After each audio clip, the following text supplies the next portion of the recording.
Galibiyet falan vardı. Bak çok nasiplisin. Bekle hocanın elinden alıyorsun kendini. Allah hayırlı mübarek eylesin.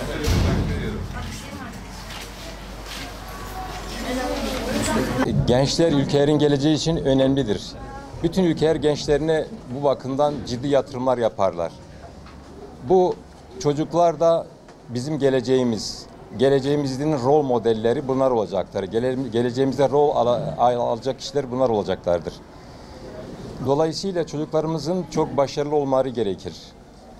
Başarı sadece sınıftaki not ya da diploma notu ya da takdir ve teşekkür almakla ölçülmez. Tabii ki bunlar başarıdır.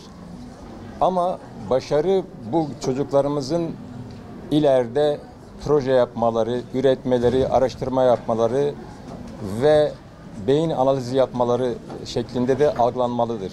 Yoksa sadece not bir başarı değildir.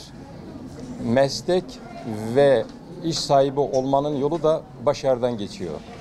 Dolayısıyla kitap okumak başarı için çok önemlidir. Çünkü kitap zihinsel, psikolojik ve sosyal olarak çok faydalı bir aktivitedir. Çünkü kitap okumak zihinsel gelişimi artırır, kelime dağarcığını artırır ve konuşma becerisini artırır. Bundan dolayı gençlerimizi kitap okumaya alıştırmamız lazım. İşte bugün bu amaçla bizim Kızılay öğrenci topluluğumuz, Dicle Üniversitesi Kızılay öğrenci topluluğumuz bugün bu okulda kitap dağıtımı eylemini gerçekleştiriyor. Bu Şubat tatiliyle birlikte, Şubat tatilinin ilk günüyle birlikte bu kitap dağıtım eyleminin Tevfik İleri İlköğretim Okulu'nda yapılmasını çok önemli buluyoruz. Umuyorum ki bu gençler, bu çocuklar kitap okuma alışkanlığı kazanırlar ve bundan sonra da sürekli kitap okurlar. Sevgili öğrenciler, bu tatilde en az 2'şer tane kitap okumanızı tavsiye ediyoruz. Bundan sonra da muhakkak kitap okumanız lazım. Ders çalışmanızın yanında kitap okumak da eminim sizin başarınızı artıracaktır.